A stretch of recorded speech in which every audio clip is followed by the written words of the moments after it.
अध्याय 2 मुक्ति संदेश का महत्व। इसलिए हमें जो संदेश मिला है उस पर अच्छी तरह ध्यान देना चाहिए। कहीं ऐसा न हो कि हम मार्ग से भटक जाएं।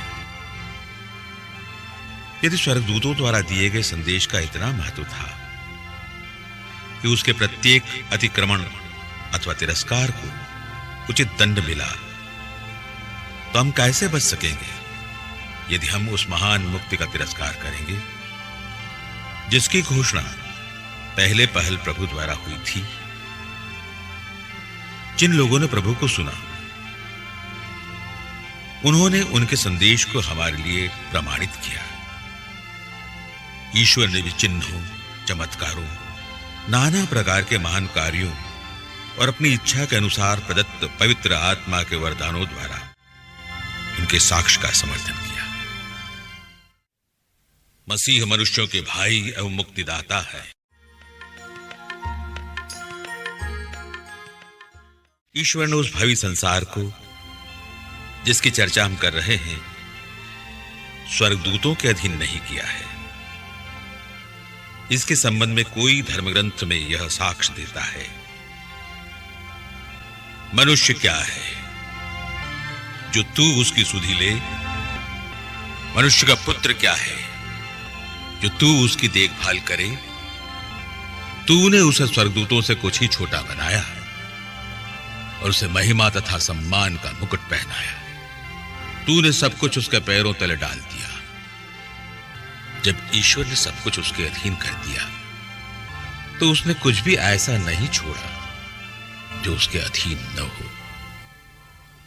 वास्तव में हम अब तक यह नहीं देखते कि सब कुछ उसके अधीन है, परंतु हम ये देखते हैं कि मृत्यु की यंत्रणा सहने के कारण ईसा को महिमा और सम्मान का मुकुट पहनाया गया है। वे स्वर्गदूतों से कुछ ही छोटे बनाए गए थे जिससे वे ईश्वर की कृपा से प्रत्येक मनुष्य के लिए मर जाएं। ईश्वर जिसके कारण और जिसके द्वारा सब कुछ होता है, बहुत से पुत्रों को महिमा तक ले जाना चाहता था। इसलिए उचित था कि उन सबों की मुक्ति के प्रवर्तक हों, अर्थात ईसा को दुख भोग द्वारा पूर्णता तक पहुंचा दे। जो पवित्र करता है और जो पवित्र किए जाते हैं उन सबों का पिता एक ही है।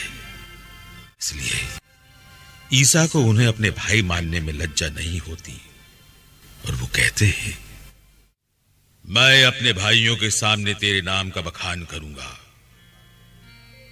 मैं सभाओं में तेरा गुणगान करूंगा।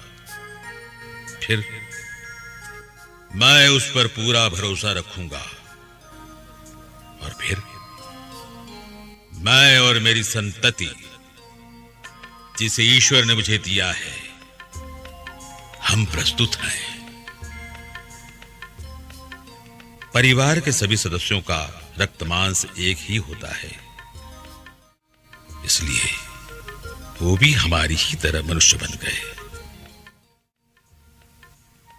जिससे वे अपनी मृत्यु द्वारा मृत्यु पर अधिकार रखने वाले शैतान को परास्त करें और दास्ता में जीवन बिताने वाले मनुष्यों को मृत्यु के भय से मुक्त कर दें।